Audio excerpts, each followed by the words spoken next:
Some are really keen to use very big words, very futuristic topics, really make the technology appear to be more capable than it really is. That is Autonowashing. But it becomes very gray. There's a lot of nuance here, and responsibility is really something that's shared. We have to be careful, too, when we talk about getting used to. So when it comes to the augmented reality features, other features in vehicles, a lot of the times people are getting in a vehicle the first time when they're renting a car, and they're having this experience for the first time, and they're not going to be a consistent user of the system. Hi, Liza. Nice to have you here. I think this is the first podcast that I did where we had a guest in person, because usually it was always online. So Yeah, I think the ones that we had a guest in person were all by Matt. oh, that's true. It was you and Matt. Yeah, Not even me, it was only Matt. true.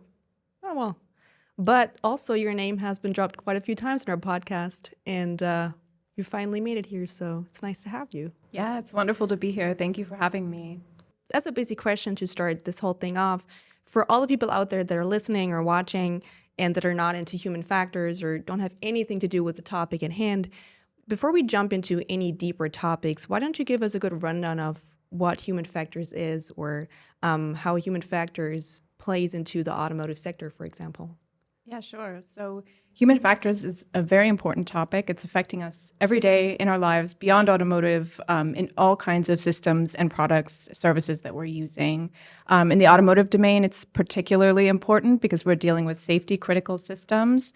So human factors seeks to improve the interaction of these systems from an ergonomic point of view, so understanding the limits of our own system as humans and making that work with the automotive world, the automotive machine.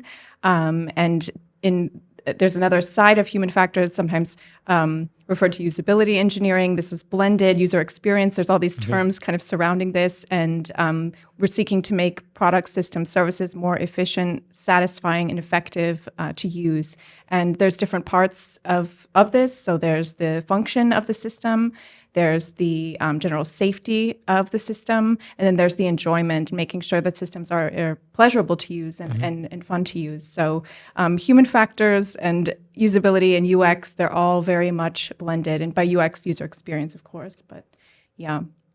Now, what exactly is your line of work? Could you describe that a little more for us, just so we get a better picture of you as a person as well? Yeah, so I've been living in Germany the last years, working on these human factors and usability topics. I studied usability engineering, and more recently, in the past few years, I've been working on my PhD. So I'm dealing with issues surrounding human-machine interaction, and specifically with control transitions and automated driving. So how do we create a good transfer of control between the automated system and the human user? In my case, I go into deeper, more future theoretical topics in my work, but always keen on what's happening on the road today, because that's really informing what we learn about the systems and what we're putting into future systems design. I mean, we've mentioned automated driving already, and I think we're going to discuss quite a bit. So let's get like one hot question out of the way. Will level 5 automated driving ever be possible? I knew you were going to say that. No, but the perspectives are always very interesting. You know, there's some that always touch on the topic of Waymo being level 4, but not knowing that there's a big asterisk around it. And of course, the ideal goal is to go towards level 5. So what's your take on this whole level 5 automated driving thing? Sure. So I think whenever we talk about the levels of driving automation, we all have different ideas about what they mean and what they look like in application. And I think when we think of, you ask most people what a self-driving car is, or a highly automated vehicle, their expectations, they want to be able to fall asleep in this vehicle. That's really what they're looking for in their experience. That really excites people. When we talk about the technical definition of level 5, this is something of a system that is able to do go anywhere, isn't limited, fully automated, and this is really something that is distant. So we have a lot of challenges to work on before we get there. But I think what we're seeing with some of the level 4 systems on road, breaking barriers, trying new things, and the different approaches we have as well to level 4. So having this highly automated system, a system that you can technically fall asleep in. You're not required to take over as a driver. there are only sometimes offers at this level, but that's not dealing with the Waymo robotaxi. That's a different type of system. Yeah, it gets quite complex here when we deal with the different levels. But when we talk about level 5, fully automated, driving everywhere all the time, this is really something that's far away in the future. And I think this brings a very interesting point to my mind, because I don't know whether I heard this on a talk or whether someone told it to me in person, but they were like, if you as a commuter think about it, going in a train is technically level 5. I think you may have mentioned it to me, or I don't know who it was. I don't want to point fingers, but I heard this and it was very interesting to me. I had my mind blown, because when I'm traveling in the train, I'm technically in a fully automated vehicle where I don't have to do anything or focus on anything. But then we can barely get those vehicles that run on tracks from point A to point B to go out from point A to point B on their own. So it always fascinates me how much effort goes behind cars, which are not necessarily going just from point A to point B and have a bunch of variables in between to navigate. Absolutely. The complexity is very, very different. And I guess technically, if we talk about trains, this would be a level 4 system. So you have an automated system that's running within its ODD, its operational design domain. It can master certain geographic locations, certain weather conditions flawlessly, relatively. To a satisfiable level of safety that's meeting requirements, regulations, et cetera, within its domain. And this is what that's able to do. But you're right that you can really get that sensation, whether it's a train or a bus or an airplane. There are systems that are running, giving people that automated feel. So relieving them from sort of what we call the task of driving. Now, if we're talking about autonomous driving and all those possibilities that you have, something that, it didn't come up recently, but it's been around for a while, just people trying out VR goggles, whether it's Apple, whether it's Google, everyone comes up with a new idea. Now, and I feel like there's two groups of people. Just there's one group of people that really, really like the idea and they're just super hyped about the product and they will die on that hill of just supporting the product. And there's a group of people that it's very critical and they're very concerned about safety or about how this is going to work in the future. What is your opinion on those goggles or that system or product? Yeah. When I think about AR, VR in vehicle, I think of several different things. So specifically more on the AR side. So there is a level of AR that we're somewhat used to. We've had in vehicles for over 20 years now regarding head-up displays. This is a type of augmented reality in a sense. And it's something that we're slowly starting to see expand into more vehicles, but it's been really slow to kind of be in mass adoption. So that's a type of AR that's not on the body of the driver that we can utilize in the vehicle. And the area that we can utilize for this is growing with new technology and different techniques. But when we talk about also systems, so AR that you're actually physically wearing some type of glasses or goggles that are enhancing the driving experience, this is something that's been explored in research. I've seen work from Mercedes before. AR is a big topic in driving automation and improving the experience also of manual driving. But I think sometimes when we talk about the Vision Pro being used in vehicles today on road, we start to touch on another topic, which is Autonowashing. And that there it is. Yeah. We have this somewhere ahead. Go Yeah. on, please. So that's a clear misuse of a driving automation system. So every system that's on road today requires you to be fully attentive as a driver or to be fully ready to take over. In the rare case you're in a level 3 system that's existing only with Mercedes in a very specific ODD, so you're probably not. So everybody, please pay attention to the road. Yeah. Thank you very much. And yeah, so I've seen these videos online where people are wearing the Vision Pro, and I think it's really interesting because what it does when you see a video of someone doing that, you, as an onlooker, you think, oh, that person's not even driving the car. They're playing a video game. They're talking to their family. They're watching a movie. They're doing something totally removed from the task of driving. And when you watch that video, you really get the sense that the car must be doing everything safely and be totally functional and reliable and capable of driving on its own. And that is definitely not the case. So I think it's really concerning to see that. I've heard that the manual specifies from the Vision Pro that it's not to be used in that manner. We know everybody reads the manual, so Always. yeah. But I think I was really interested when I saw this coming out, and as we have other devices like the Vision Pro becoming more affordable and more kind of ubiquitous in more mass adoption, we may see more of that happening. And I think it's definitely a concern. I mean, obviously, we also need law enforcement to be equipped to deal with those types of things. But anyway, so that's AR and driving. The VR topic, we see this with really prototypical or prototype vehicles where you're exploring what you can do when you're no longer required to drive, and people are able to have a VR experience or AR mixed reality experience of the environment, or really escape and go somewhere else while they're in their vehicle. But I'm curious how this is developing. VR has been around for a long time. It really struggles to take hold. The hardware is an issue. There are a lot of limitations there. But I'm sure, I mean, like level 5, you never say never. We never say impossible. True. The same with VR becoming more readily adopted, and the idea that you might buy a car and it comes with a physical piece of technology that you wear is something that could happen. Yeah, It's funny because you said it's very concerning, and I was doing some research and I had the statement from the U.S. Transportation Security or Secretary Pete Buttigieg, whatever his name is. Buttigieg, yeah. That's how I pronounce it. Yeah. And Pete Buttigieg. don't laugh at me. It's not even a name that I could pronounce, but thank you. And he said, so all advanced driver assistance systems available today require a human driver to be in control. So they felt the need to put this out there just to let people know it's not that easy. You can't just put on some goggles and then pretend like you're in a car, but you don't have to do anything. So that apparently I think people even try when you it wear out. normal glasses and take them off, the depth perception is a little different if I your would vision know. is strong enough. Yeah, I would Right. also know.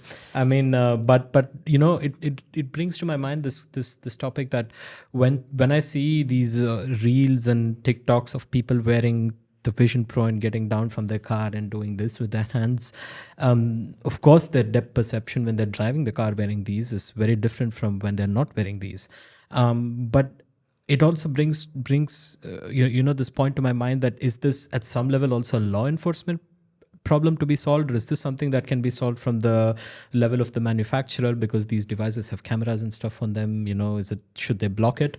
But also it obviously is a distraction, but can it also be useful? Because you were touching on this earlier. You're saying it could have its potential application. So where could it be applied, and who could be the regulatory body for this? Yeah, that's a big question. Yeah. So whenever we talk about engineering, we know that there's, in legal as well, this term foreseeable misuse. So if you're designing a product, again, especially in a safety critical setting, and you're aware of foreseeable ways someone may experiment, misuse your product, you need to build in some safeguards for this. This is really best practice as far as engineering goes. And when it comes to Vision Pro, yeah, there's a number of ways this probably could be done. I'm not expert in this area, but certainly there's the geolocation, the speed. There's different types of sensors that could be used to limit the use of the system. Also, there's driver monitoring systems that could also be calibrated in a way to detect, differentiate between sunglasses, prescription lenses, and AR, VR goggles. This is also possible. And when it comes to how it could be useful, again, this is currently being explored in a lot of different applications. So I've seen cases where they're duplicating the instrument cluster in a way, providing different pieces of information here.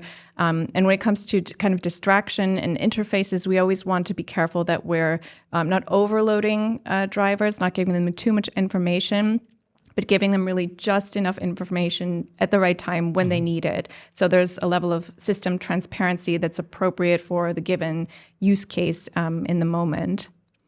So you were talking about AR augmentation in head-up displays early on, and I've seen this. I think it was a Mercedes S-Class, Yeah, and EQS. I think I've seen it, maybe EQS as well, and the ID.7, the Volkswagen.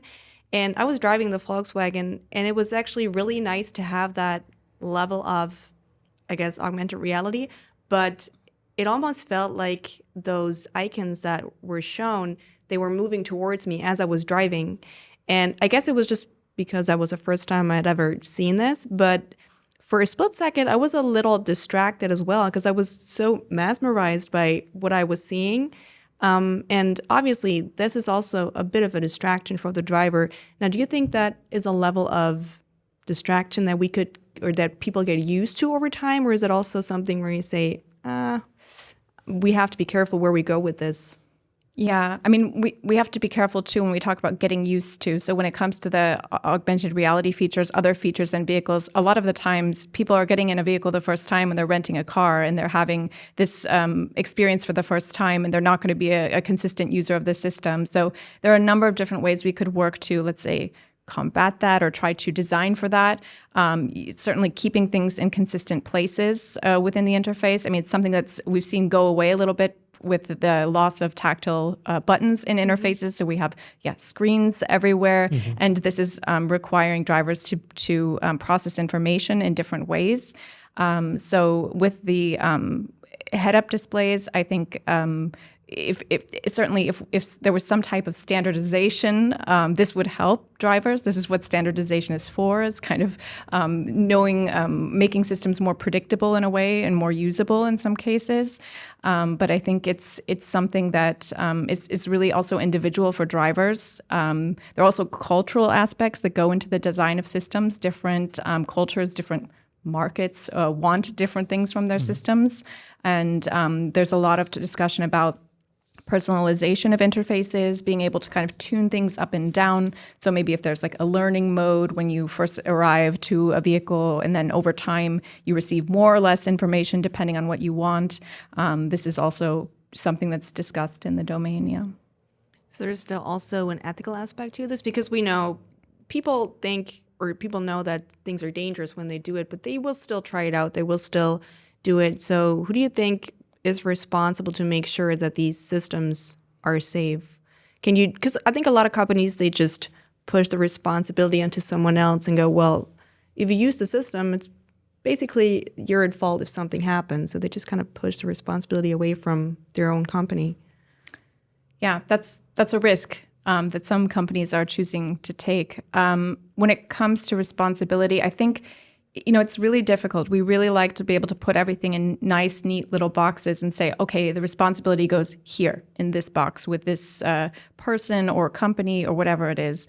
But it becomes very gray. There's a lot of nuance here, and responsibility is really something that's shared on road at all times, really. So even when it comes to everyday driving now, I mean, the way you walk across the street as a pedestrian, I mean, you're not fully responsible if anything happens to you, but it's part of conducting yourself well in traffic. And I know, for example, here in Germany, if you are misbehaving as a pedestrian crossing the street when you aren't supposed to, you can lose your driver's license. So it's part of like social behavior and being a good actor. But responsibility is a big topic. It's something that is around the world trying to be worked out in regulation. But I think it's really important to recognize that it's a shared quality, and it's something that will be part of that regulation will be informed by how the technology is evolving on road. So we'll be able to take data, experiences, input from what's happening now to inform decisions about regulation in the future, about responsibility and control, authority, et cetera, all of these different qualities of systems. Sure. And I have one question about this topic before we move on to the next one. When it comes to AR in cars, I've seen my fair share of concepts, windshield displays in the windows, someone conducting a Teams meeting on the windshield, so really tying into that, the thing we spoke about earlier, where people are even able to sleep in their cars. And as this technology physically, and, when I mean physically, I mean like in terms of tangible technology gets more and more advanced, the scope to include more and more things also goes up. So my question is, where do we strike the balance between adding the right amount of information, specifically when it comes to augmented reality, and cognitive overload, or rather putting too much onto the driver? Because Denise mentioned earlier she was even distracted by the maps, and I could see that as a very real possibility. Yeah, I think the way we can best answer those questions is through data and through human factors research. So that's exactly an example of the types of questions human factors research can answer, and I think is really necessary in this case. So we have some guidelines right now that we know can help design a good interface for drivers. But I think, as it evolves, as we bring in new pieces of technology, there'll be the need to understand better, like what are the parameters, what are the thresholds, what are people able to tolerate, what is really helping them or what is overwhelming them. And again, like I mentioned before, this ability to, in the future, maybe be able to tune your interface, so change your settings to adapt more. This is something I know Audi is working a lot on, these topics of the adaptive HMI.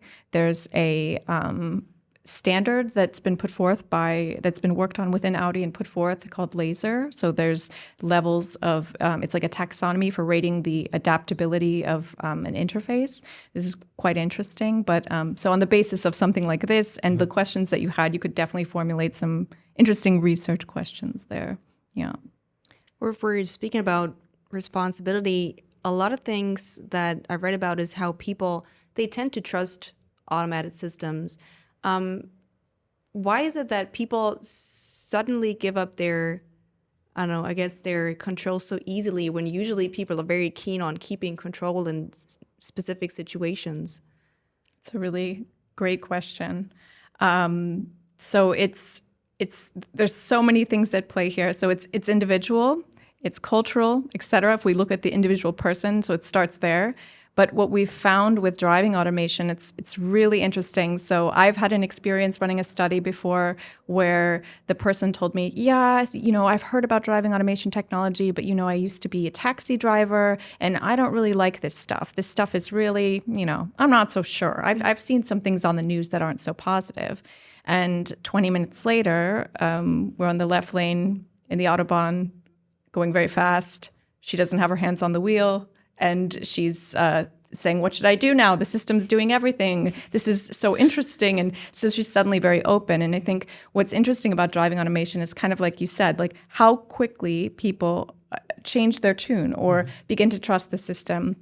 And we've seen that trust is a dynamic thing. So it's always being, we talk about trust calibration all the time, how to design an interface that properly calibrates the driver's trust so they're not giving too much faith in the system, and so that they're giving enough faith also that they use the features and reap the benefits of the system.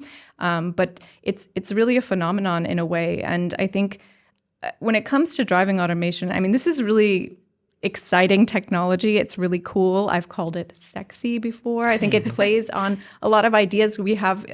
There's something almost nostalgic about it. You can think of being a child and thinking of like cool sci-fi stuff or technology, and there's something futuristic about it. So it's kind of like this intersection, and it's really exciting. And we have the hope that it can be real and improve safety. I mean, so many people have suffered so much from road safety, the violence on road. So whether it's losing a loved one, becoming disabled yourself, or having a loved one in that state, we've all seen the dangers of what we're doing often every day without much thought. So the idea that something can come in and alleviate this is really attractive, and we want to believe.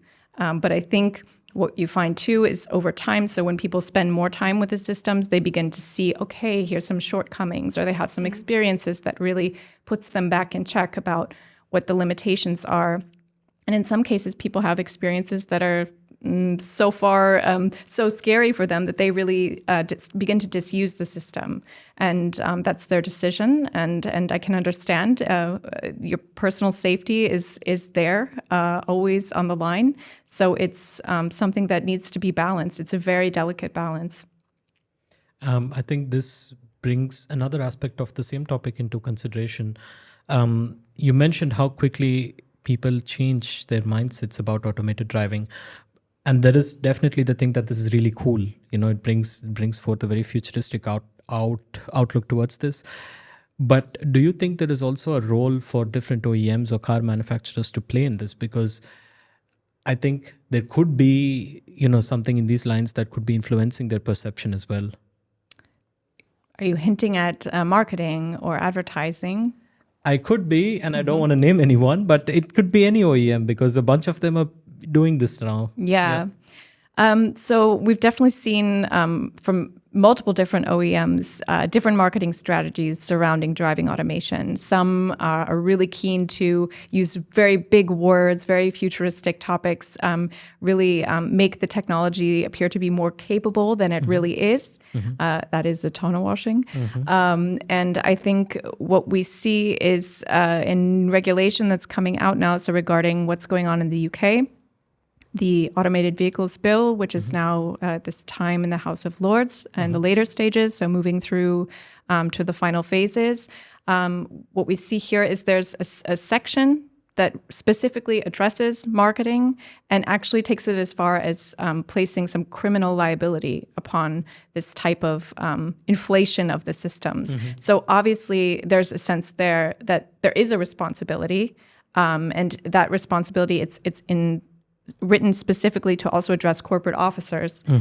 So it states that in the bill as the version that's listed as of today. So definitely, again, that idea of responsibility being gray. So the manufacturer is doing their job the right way, the marketing of those systems, the driver, we hope takes care a bit of their own personal responsibility, but ultimately the system they use needs to be safeguarded against foreseeable misuse, and they should be set up in a good position to have a good experience with the system. That makes perfect sense. And I think this is a great segue into Autonowashing because we've dropped this name on this podcast. I don't know, more than 50% of the episodes, I guess, so, yeah. at this point. What's the origin story behind it? How did you come about this? And what sparked your interest in this? Because this was clearly something that was big and there was not so much awareness about this. So what's the background story? Could you tell us a bit more about that? Yeah, so I've been deeply following the automated driving space for almost 8 years now. And early on, so circa 2016-ish, and 17, I was watching some of the discussion happening on social media online, and I could see this real disconnect between what I was learning about in scientific literature about automation and humans and how we interact with automated systems and what are some of the issues there. And then the way manufacturers, the OEMs are talking, and then the things I'm hearing every day from different people, whether it's my friends or my family talking about driving automation. And there's just somehow within this triangle, this whole huge gap, this big disconnect from what everyone's saying and doing.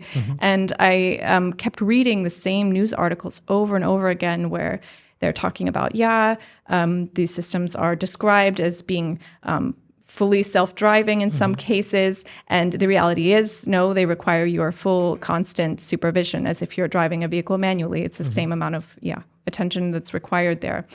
Some data says it requires more, but that's another topic. But I began to see, get kind of frustrated by this disconnect and think, wait a minute, this isn't just some online discussion or some chat that we're having. This is actually something that impacts road safety. So there's more here. And I have the feeling that a lot of this discussion that we're having can be kind of consolidated in a way so that we can package that up into a word rather than writing the same 5 paragraphs over and over about this mismatch. And I thought, language is such a great tool for this. There are little sets of tools that we use to make progress as society so that we can get through our discussions quicker, come to a consensus, and move forward. So I became so frustrated by this that I decided to write a paper. And my goal was that if I had the idea that if I could get this concept of making systems appear to be more autonomous than they really are kind of accepted in the scientific literature through a peer review process, that maybe then people would listen more or it would be taken more seriously. And that is what happened. So I, at the time I was unemployed, and I independently published a paper called Autonowashing, the Greenwashing of Vehicle Automation. And in that I describe some case studies. I describe some of the issues that I'm talking about when I keep saying literature, but what we know from the introduction of automation in the aviation domain. We learned so much from there. In a way, that's the kind of godfather of human factors in the driving automation domain, and it's so rich with data and information that we can use to make better interfaces and things. But so from there, this paper began to get some traction. I shared it with different contacts, and from there it really became more popular, more known, and it's really the way it's unfolded over the last few years. So that was published in 2020. We're sitting here 4 years later, and it's been amazing to see real, tangible changes within the industry or within regulation that are directly kind of pointing to this topic, this problem, and it's been, on a personal level, immensely satisfying, and I'm really happy that I've been able to make a difference in this way. Yeah. That kudos to you for raising your voice. Thank you. I think I've seen this with quite a lot of systems when it comes to, not just vehicles, but this is a common practice, in my opinion, that companies tend to advertise products, irrespective of driving automation, to be way more capable than they actually are. And I think with the venture of, generative AI and so on, I've been seeing this more and more and more and every time I see such cases, I'm reminded of your work at this point in time. So every time, this phrase always pops up. Yeah, this phrase always pops up. Well, it's the same thing. We need a term for this now. But that's great because, like you mentioned, 4 years later, we're still sitting here talking about it, and it's still relevant to this date. And I really look forward to seeing what comes out of this as a result of this. But just very quick touching on this topic. You said so many people are pleased. I'm sure there were some people that were not pleased. Did you encounter any such things as a result of this work? Because I'm sure some feathers were ruffled. Yeah, indeed. So when you tell somebody that something is not what they think it is, or they've been told it is, they don't want to hear that. That's not exciting. That's not fun and cool. And they say, no, you're wrong. This isn't true. But I think really what Autonowashing is about and always been about is just seeking that we tell the truth and that we're accurate to a system description. That's it. It's not really a controversial topic, I agree, but I think it's something that I think a lot of people also don't understand the kind of levels within autonowashing that we have. So most people think, okay, autonowashing, that's just when we call something highly automated and it's not, or full self-driving when it's not. But it's a little more complicated than that. There's a lot more layers there. That's what I call the most basic. I call it like a light wash, the most basic level of autonowashing with words and language and the way we talk about systems. And then there's sort of I call it a regular wash, which is, increasing in intensity, but this is more about modeling system behavior. So there are cases where we see those videos like with the Vision Pro or with other people that are putting an orange in the steering wheel to override the torque sensors of the system, going down the highway, sleeping in the back when they shouldn't be. But this is modeling a sort of behavior. It's making the system appear more capable than it is. And then we have this super duty wash, so the highest level of autonowashing, which in my opinion can occur, has to do with autonowashing with data. And this is really very, very difficult to detect because not only do you have to be an expert of driving automation, but you also have to be pretty advanced statistician or have like some statistical background to understand. But what happens is we have instances where data is put forth to make the system appear to be more safe than it really is, more capable in that way. And it causes people to believe, oh, okay, it's really safe. I should trust this, But the fact is we don't have great standardization as far as how to report crashes, what really counts and what's going on there from the OEMs. That's something in regulation that's being worked out still. But I think it's very hard to get to the bottom of the data. So to know what is really factually safer and making an improvement, it's very easy to conceal in a way. So that's, I think, the most sort of offensive level of autonowashing that there can be. And it's something that is in the discussion today. I learned something new today, and I really like these levels of the light. I like the last one. The last one. Yeah. Now, just a quick question in between, did any other country come up with a bill like this? Because it felt like this was the first time a country actually set clear guidelines or rules to what that will look like. And I would almost be expecting the EU or the NHTSA came up with something about this. Maybe. Did they? There are various EU laws, so informing driving automation regulation. In the US, we also have oversight bodies. There are different types of organizations. We have the NTSB, who's able to make recommendations, and then we have the NHTSA, who's able to actually enforce those rules. But the automated vehicles bill is a big deal because it's been worked on for so many years. There was a several years long review leading up to this bill, and of course it's in the UK, so in a country that is often influential in the rest of the world in their regulation. So yeah, and I think it really goes far to get into specifics. That's what's different about it in some ways. So interesting to see if it really comes through. Yeah, I mean, now we can move on to the next topic. And could you please enlighten our listeners a little bit about authoritative driving automation? Okay. Yes. Because it sounds a little intimidating, the words by themselves, but I think that a breakdown is definitely necessary here. Yeah. So what you're talking about is related to my PhD topic. So within PhD topics tend to be a little bit futuristic, a little bit poking at theory or how we discuss different topics and themes that aren't really about today necessarily, but kind of pushing questions forward into the future. And that's what I like to think my PhD work has done or is doing. So within my PhD, I explore what happens when an automated system becomes so capable that it's actually better than a human driver in a certain situation. And in that situation, if the automation were to block driver control input or to take driver control away fully, how do people respond?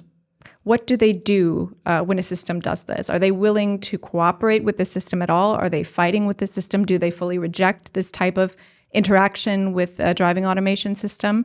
And looking into these questions and taking it further and also trying to just see how might one design an interface for this type of interaction and how could it be more acceptable? So if it was possible that we have highly capable systems in the future that do know better than us, that can truly have been proven through data to be able to add a meaningful benefit to safety, and they could block input, what does this look like? How does it feel? And how can we make this acceptable if it can be justified? It's very fascinating because we hear so much about takeover requests, but it almost feels to me like the other side of the same coin. When you don't have a takeover request anymore, but you have a situation where the driving input is blocked. Do you have some quick high-level thoughts to share in this? I don't want to go too deep because I don't know how much of it is confidential, but are there any high-level thoughts you can share about generally how people have perceived this so far in your experience? Yeah, I do have published work, so I can tell you some results from this. So Sure. What we found is, again, something we talked about earlier in the podcast, where we have people who are expressing a real resistance to this idea. Hey, no, I like to be in control of my car, of my destiny. I am controlling what I'm doing in life, and I don't want any systems overriding me, especially my car, because this can be very, very personal to some people. And what I've seen in my research is that when I've asked people that question, so through survey methods of gathering data on the topic, people are somehow upset, a little bit resistant, but in the end accepting and interested and want to use that type of technology. And in the studies I've done, they've been in driving simulators because, of course, ethically, we can't really put people in dangerous situations on road to get data that close to kind of reality. So we use driving simulators to answer difficult questions, especially safety critical questions. And what I've seen there is that people are willing to give up their control to the automated system. There are cases where there's some resistance or some question at first. But even in one of my studies, I didn't tell the participants that they were going to be blocked or have their control taken away, and I just kind of let it happen to see what they would do. And in these cases, there was some resistance, but then they quickly learned kind of that, oh, the system can do this, or, oh, that was for a good reason. And I'm okay with that. And so I think what it shows is this willingness to trust is a significant finding, in the sense that, like, if we're developing this technology, researching this technology, building these systems, and we have people willing to put their trust in our systems, we really need to take this and hold this very gently and understand what a responsibility that is to meet their trust with systems worthy of their trust. That's super fascinating. Where I'm sitting, I would have imagined that people would have panicked their minds off. But now that you tell me otherwise, I'm thinking, wow, I need to experience this now. I want to see how that's like, because I could imagine this definitely me being in that situation, and I would be panicking like, oh my God, my car doesn't listen to me anymore. But you make a very valid point about being very gentle with the trust they place in you. I think we've had quite a few discussions, even on this podcast and outside, especially when I was still involved in a little bit of research with people from the university, people from this community and so on, about how back then trust on automation systems was a huge topic. And at some point, it seemed like the topic was not getting enough attention. But now that you bring it back up, I'm fascinated. My mind is blown. Yeah, what I found interesting, and I hope I read that right, because I think it was two options. So the system blocks first and then responds, or it just takes the responsibility away, so it doesn't even ask, I guess. That's what that is?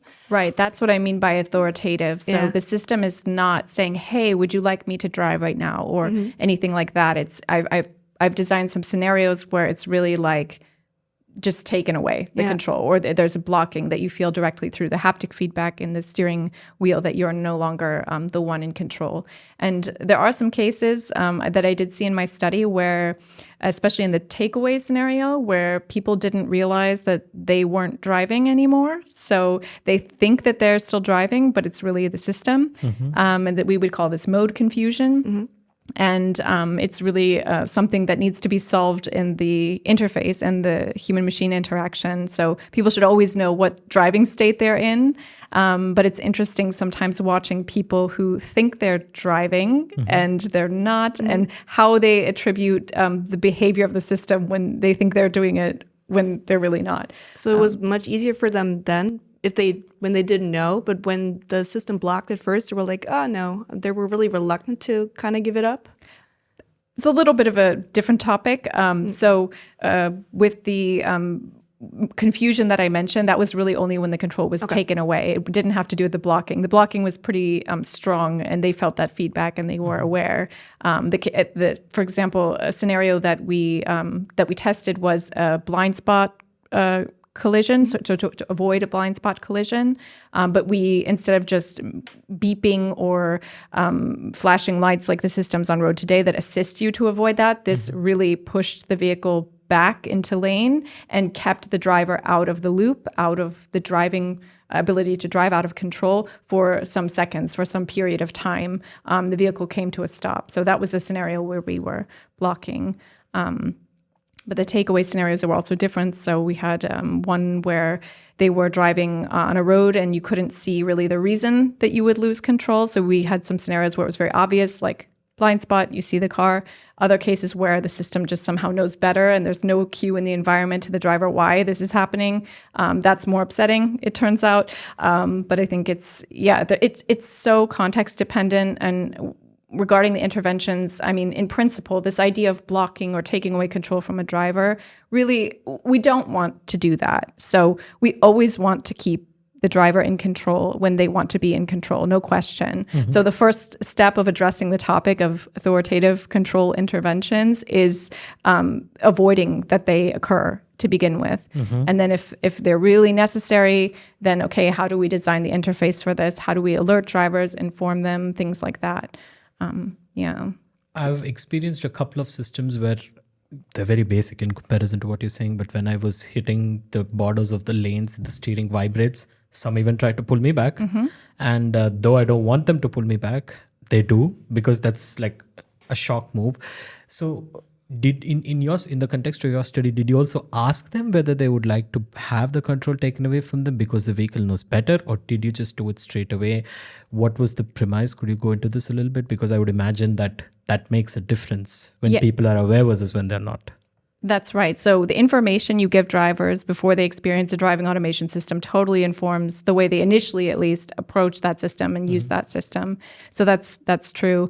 I think you also kind of touch on related topics. So the systems that are on road today, when you feel that resistance or that pushing back, these are features which are part of the driving automation system. And sometimes, in some cases, when you're getting this response from the system that you're not doing, that you're getting this feedback, it's part of an active safety system. And from the perspective of drivers, there's no difference between active safety, for example, automatic emergency braking, or their driving automation system. It's just the car doing something. That's how I think most people see it. But these systems are very different, actually. So, and in both cases, they're rather different. So with active safety systems, even automatic emergency braking, you can override this. You are always in control. If you slammed the gas down, the car will respond to you. You're not by any means blocked out. We have the Vienna Convention, which assures from the UN, that assures that the driver is always in control at this time. There's some gray zones there. So with active safety systems that are on road today, you can see that there's this at least sensation of that behavior, but it's really different. So active safety systems are not systems where there's interaction from the driver. They are just mechanical automated systems in a way that trigger under very tight parameters. And vehicle object ahead too close triggers. That's it. The types of errors that would occur with active safety systems are very different than what would occur with driving automation systems, where you have constant exchange between the driver and the vehicle. The way that system is made and the types of errors that can occur there from a technical point of view, trying to improve these, it's very different. So when we talk about being authoritative and really overruling the driver, this is something really different from both of those systems that are on road today. Related, but very different concept. If we're speaking about, or we spoke about cognitive overload earlier, now you were saying that if you have systems like that, the interface always has to let the driver know what is going on exactly. So there's no confusion, there's no distraction, there's no fear maybe. How do we, or what would be a cognitive overload for such an interface? Like, how would that have to be designed in order to make the driver aware of what is going on, but not to maybe, confuse the driver too much? Yeah, it's a question that I really can't answer because it's so contextually dependent, and there's so many things feeding into that. And there's some guesses or some things we know from the systems today, from the data we have, but there's still there's gaps there. I can't give a more complete answer here. Yeah. Well, it's still interesting. Yeah. Sure. I mean, I could go on to the next one. I had this kind of thought the other day. I was thinking that, okay, sometimes there's enough information, there's too much information. We discussed this before. So in the context when we're speaking about driving automation systems and safety critical systems, too much the line towards too much information is really thin, right? And that really brings to my mind this question that this could be a double-edged sword. Things like takeover requests, or what we spoke about earlier, in the sense that it could be too much information for the user. Do you think for the driver, do you think the same way, or is my understanding not entirely true? Yeah, you're absolutely right. So we try to strike the balance. And I think there's a tendency I've seen in a lot of designs for systems where it's like, we identify a certain human factors problem or a certain issue in the interaction. And how do we fix it? Well, we'll just put another icon, or we'll put another ping sound, or we'll put another thing, and maybe test for that thing. But there's really like a whole environment that this is sitting in, and an environment that's changing outside of the vehicle that you're somehow having to account for. And it's really difficult. And it's something that there's never going to be, I think, one clear answer for every single case of everything. And of course, the interface is for the OEMs an opportunity for branding, for showing their design style, their design heritage. In some cases, they really want to own this space and make it their own. And I think that's something we'll continue to face. But with certain standards, we try to avoid this, and we try to make those topics more clear and the interface more understandable, especially, like I said, in the case that you rent a car and you're just jumping in for the first time. That's getting harder to do. So 20 years ago, it was a lot easier to just get in a car and drive. Now you have to see, okay, yeah, I don't push the key in. Yeah, I push the button. Okay, but I put the vehicle in park by going down, not up, or I turn a dial. You just don't know. It's really, next time you get in a rental car, just give yourself an extra 10 minutes to sit there in the lot before you pull out. Yeah. Tom and I went out on practically every car. That's why he's smiling at me as well. Went out on practically every car that came here. Every vehicle was different. Every vehicle made too many beeping sounds. And you're like, oh, the gear is here. It's entirely different between each of them. So it brings to my mind all these topics. This is why I drive my car. It's best to have no beeping sounds. I like that. Yeah, it's no beeping sounds, just key. That's all it is. Yeah, Simple actually, gear shift. Yeah, and I hear this often, like in Germany, the mindset of the culture here is very different around cars and driving and what people want in their cars. I mean, I've heard a lot of people complain, oh, I don't want any more electronics, more things that can break. And I hear this from all age groups. So it's really interesting to see the difference and what people expect from cars. It's still very different. Yeah, I think you talked to my dad, though, because he's that exact person. I think it could even be some level of burnout in this topic, which I observed in myself, because I get to see a bunch of the cool cars over here, the top Mercedes, BMW, whatever it is. And last time I went back home for like a couple of weeks, I had this car with me that had no touchscreen. It just had a very basic infotainment system with buttons and a black and white display. I could connect my phone to it, so I could play music. I was so happy with that thing. I was so happy, I could not tell you. And I really started questioning myself, why? Because I work with these systems so much and I find them so cool. And I went back and for 2 weeks, I was so comfortable with it, I came back, I played with another touchscreen and now I don't have any more buttons to push. So there could be some burnout in relation to using these systems as well. I don't know if that's a thing. They're just very easy to use once you've gotten used to what hard keys to push. It's just a very memory function. You can do it from your periphery, Yeah. So muscle memory there. Yeah. Just reaching in the corner without looking. Yeah, I actually have a question for you. Does the Audi TT still have no screen inside?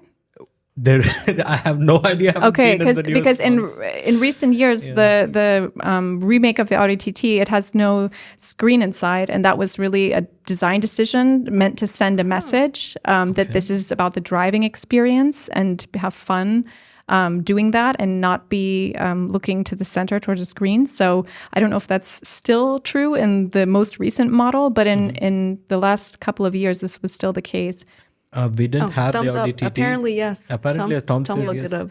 But we never had the TT here, so I can't confirm this. Yeah. But that's really what I mean about making the interface part of your branding. I mean, that's such a strong message to send in this day and age to take a screen away, and that people still buy the car because that was a risk they took. And it's interesting. It's really different from what we're seeing in, for example, what's going on in the Chinese market. I don't think they're selling any cars without a screen there, but maybe there's something. A Chinese car with a screen and the sunshade. Of course, yeah. I mean, some sell cars without an instrument cluster, but most of them don't have. Most of them, but which I find is still the most important part for me because that's where I look most of the time. Right. I tend to not look at the head unit as much, especially when I'm driving. So taking the instrument cluster away, I think this is even the case with the new Volvo, with the new Volkswagens. Yeah, the ID7. the VinFast doesn't have one either. I don't get it personally because to me it's very distracting. We had recently a couple of cars in the garage without an instrument cluster, and instinctively you look ahead and the information you need is not there, or it is there in such tiny font that you have to really look very closely, This also touches on a topic that's about this word intuitive and what is intuitive to us when it comes to design. So we're all drivers that grew up with instrument clusters. We learned how to drive with those vehicles, and we trained ourselves to look to those places for those pieces of information.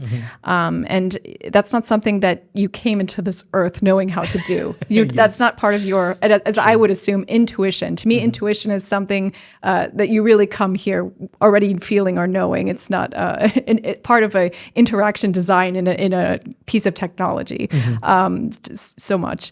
But I think the idea that you're looking to those places. I'm curious what future drivers will be, where they'll be looking. I do think they'll be driving still for a while for different reasons because it's really fun to drive. That's also just a fact. Sure. But yeah, we get linked into what's familiar. Let me ask a very quote unquote dumb question here. Are we just complaining? Because There was a time when the television came out and there was only the radios and people complained. There was a time when computers came out and there was only televisions and people complained. Look at where the world has gone to today. So when I say we, am I and maybe Denise just complaining that, oh, they're removing these things, but maybe this is the way the world goes in the future. I mean, the way I look at it, I have to look away from the road. So to me, it's natural instinct, but it could not be the case, you know? So are we just complaining? I would say no. Keep I feel so validated. Really, keep complaining. Technology is here for you to improve your life, to make things better for you. That's what it should be doing. If it's not doing that, you're totally justified to complain. Definitely let the company know and make that heard, because I don't think there's anything wrong with pointing out what's not working with the system. You do not need technology to survive. The types of technology we're talking about, these are not requirements. And if it doesn't work for you, then it's creating a problem, a new problem. This is not okay. And it's also the issue with automated systems in general. We have this idea that automation comes into our lives, in the car, wherever, to alleviate all of our problems, to remove our stress and all of these things. But really, all of that just is getting displaced by automation. So the errors move to a new place, the stress moves to a new location. Sometimes it's still shared, but it's not a removal of error. That's not what automation does.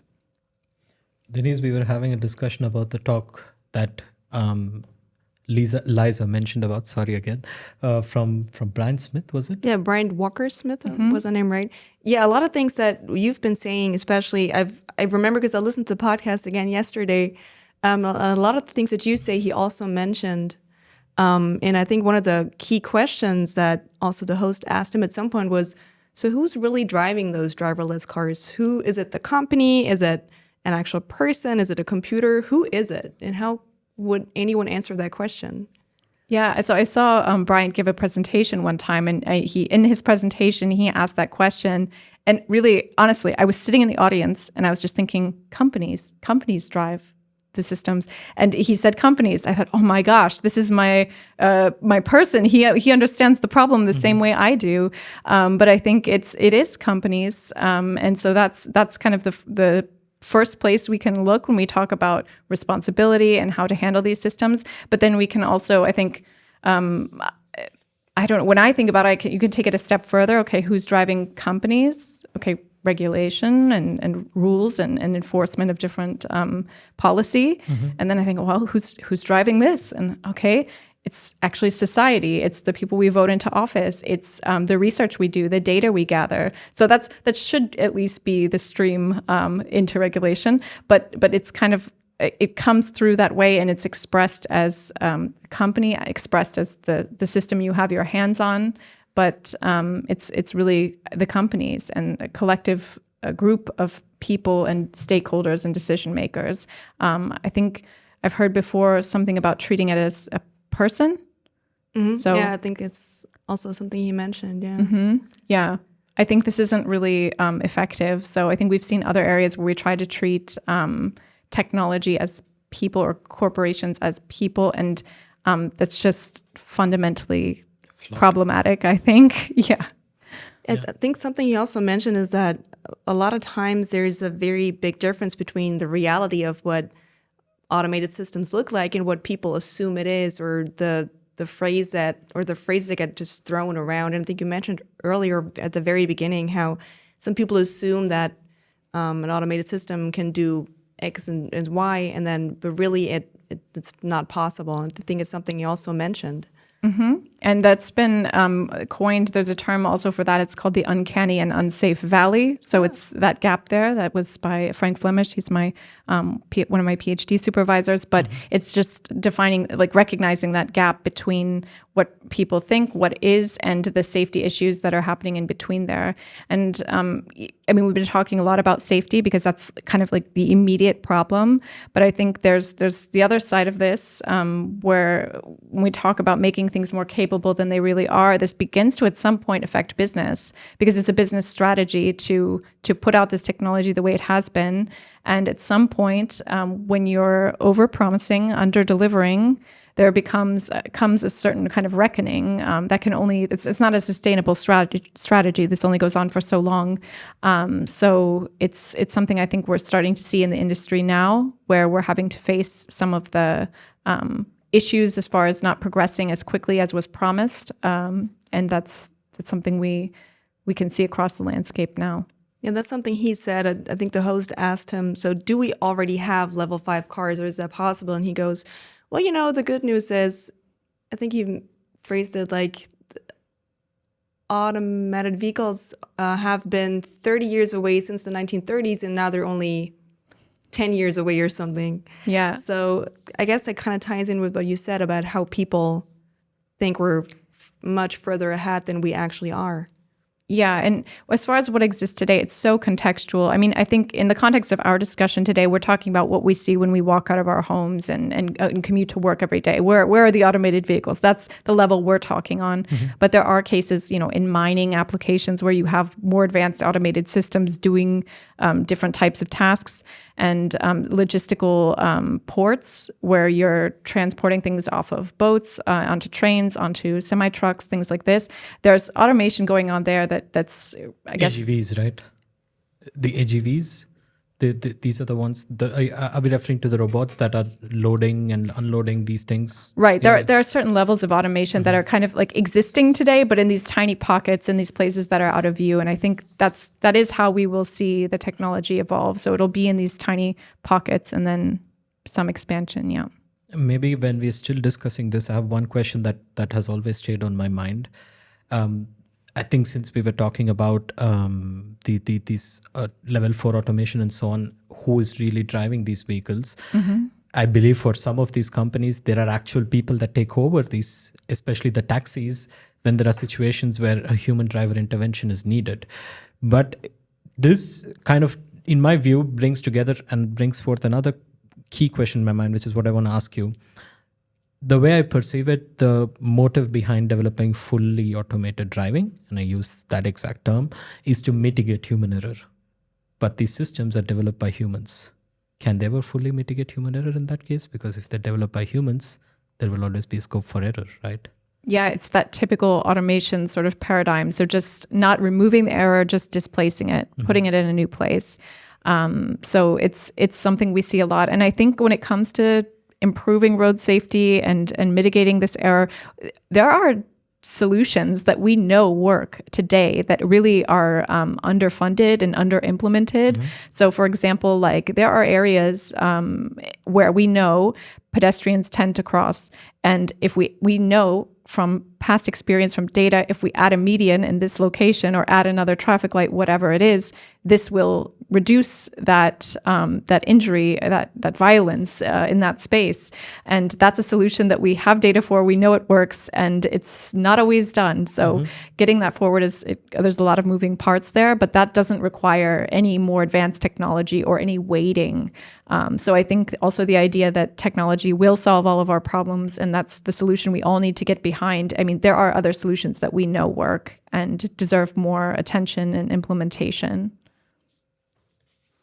Yeah, another thing that I read, or that I when I listened to the podcast, is that when we come back to law or law enforcement or regulations, because I think he's also, did he go to law school? I think he has some type of law background as well.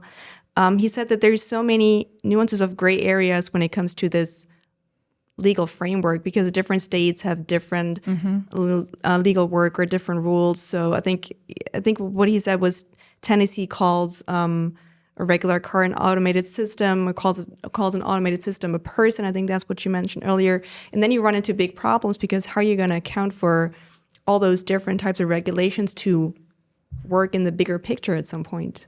Yeah, I mean, I'm not a legal expert myself, but I don't think if you put an automated vehicle in jail, it has the same feelings that a person does. So, I mean, it's a way of, it's like a theoretical tool to start to develop something from, so I can understand that. But practically, I think it is a question: how do different states handle this? How is it dealt with on a national level, and then of course internationally? But there's so many layers there, and it's really complex to try to follow these developments and what's informed. I think what we saw in the aviation domain, there's there's a phrase that those laws were written in blood, that it required certain amounts of failures to come to certain regulation or come to certain improvements. I think this is a really difficult topic for driving automation and needs to be talked about more, because there are a group of people who really believe that, really technology forward, and really believe that we should accept a certain amount of loss of human life or disability because we're working towards something greater. And how we come to terms of what's acceptable and how we value life, this is a really complex topic. And I think it needs to be addressed more in this area. And it's not something I can answer, you can answer, we can answer here. It really requires so much discussion and different types of people, diverse groups, different ways of thinking to begin to address this problem. But I think the idea that we need to accept loss for technology gain, we need to be really careful here. I don't really accept this. Now, where do you go from here? You're working on your PhD. What are going to be the next steps? Do you already have any new topics in mind that you want to work on as you're still working on the old ones? But is there anything that you're looking forward to or something that you want to be working on?